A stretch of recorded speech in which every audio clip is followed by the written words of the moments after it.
Hello and welcome to another fic. This one is Trial by Fire, part of Geek's Crew by Dragons Are Cool on AO3. Chapter 1: The Next Haunt. Impulse was tapping away at the computer while Skiz and Green finished up the food they had gotten for a light dinner before the haunt. He'd just returned to the van with Scar after showing the Vex what Skiz had taught Green about the last haunt about the outdoor sensors.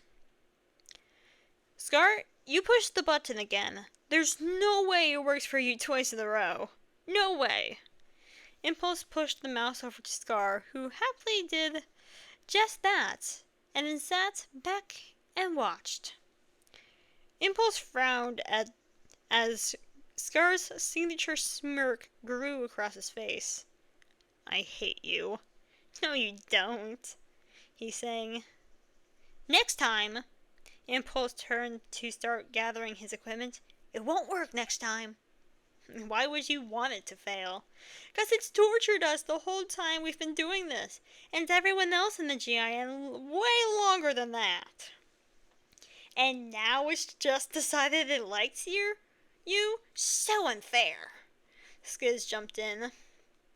Scar just shrugged and went to grab his flashlight and UV stick with a smile. Alright, computers aside, Impulse sighed. Let's ready up. Impulse turned away from grabbing a flashlight just in time to watch Scar holding out the spirit box with a grin. Green recoiled dramatically like a cartoonish vampire from garlic bread. No, nuh-uh, not happening, he rambled. I'm not touching that thing again.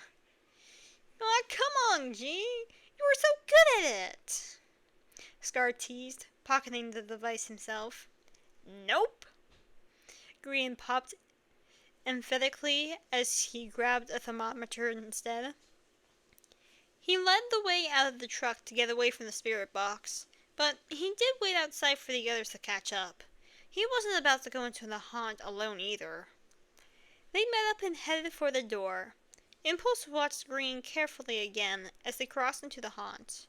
He didn't hesitate as long this time, but his feathers still bristled as he stepped over the threshold. But then Impulse followed him and got a different idea of why that might have been. Oh man, it's freezing in here. He pulled his arms in close for warmth. Is it? Skiz hummed from ahead of them. I'll find the breaker. We'll get this place warmed up. Oh, ooh, Scar exclaimed and shivered as he joined them in the entryway. I should have brought a coat.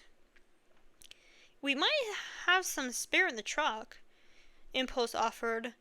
But once we get the lights on, it should start warming up. Everywhere but the ghost room, at least. How would you find the ghost room if you couldn't get the power on? Green asked as he moved a little further into the house. He glanced at his thermometer, which was slowly dropping. There's a few ways. Impulse held up the parabolic mic he'd taken. We could use this to listen for the ghosts, or sometimes other evidence can be useful. I know there's a few teams out there that like to sweep for orbs first. That can't find all ghost types, obviously, but it does help find the ghosts in this potential room. Green hummed and continued into the house. Power's on. Should start warming up here soon. Impulse flipped the light switch in the living room. Thanks, Giz. He could hear the heating system kick on, but it would still take a while for things to warm up enough for the thermometers to be of any use. The team spread out a bit then, looking through all the rooms for anything out of place. Impulse swept with the parabolic, more than a little determined to prove to Skiz it was useful for finding the room. He had luck with it before, but apparently not enough to convince the angel. Basement ghost. Green's voice crackled in their ears a short while later. Why's it gotta be a basement ghost? Impulse laughed a little at the complaint. Basements were their least favorite place to find ghosts, closely followed by attics.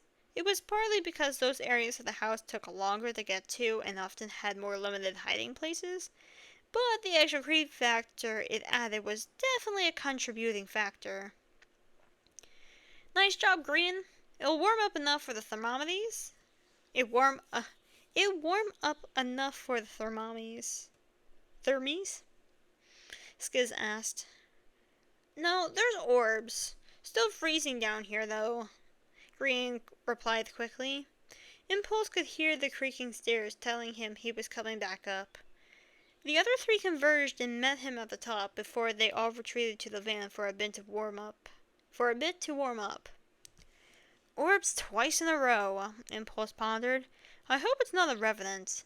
I feel like every time we get orbs, we're rolling the dice. What do you mean? Green hopped up to sit on the stool.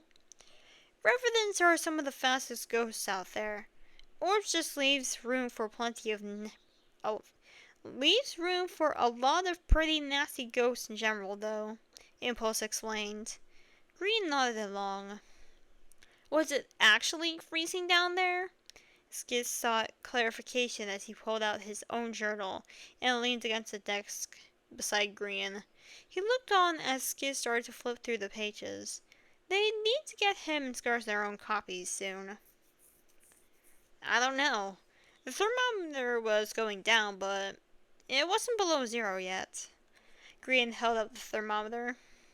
Gotcha. We'll double check when we go back in, but with how cold the whole house was when we arrived, I'd be a little surprised if it wasn't freezing temps. Anyone want a jacket? Impulse leaned back out from where he had been digging around under the other side of the desk. He'd found two. Oh, yes, please. Scar reached out and happily accepted the offered coat. It was Impulse's, so the sleeves were a little short on him, even as the body of the coat swallowed up his thin frame. He didn't seem to mind. Green? There's two. Green furrowed his brows and shook his head. You need it more than me. I'll be all right if you're cold. He shook his head again and pulled his wings forward around his shoulders a bit and fluffed up his feathers again. I'm good. I have feathers. All right then. Impulse shrugged and pulled on the jacket. He wasn't about to complain about an extra layer. Let's grab some more gear and get back in there then. I put a book down in the room, Green offered as he turned to grab a dots, and very pointedly did not look at the spirit boxes once again. We probably need a camera, right? Scar was struggling to get one of the small video cameras onto a tripod. Let me help. Impulse helped steady the setup while Scar got the two hooked together. These tripods kinda suck. Joker loves them. Skiz huffed in amusement. And that's the end of the chapter.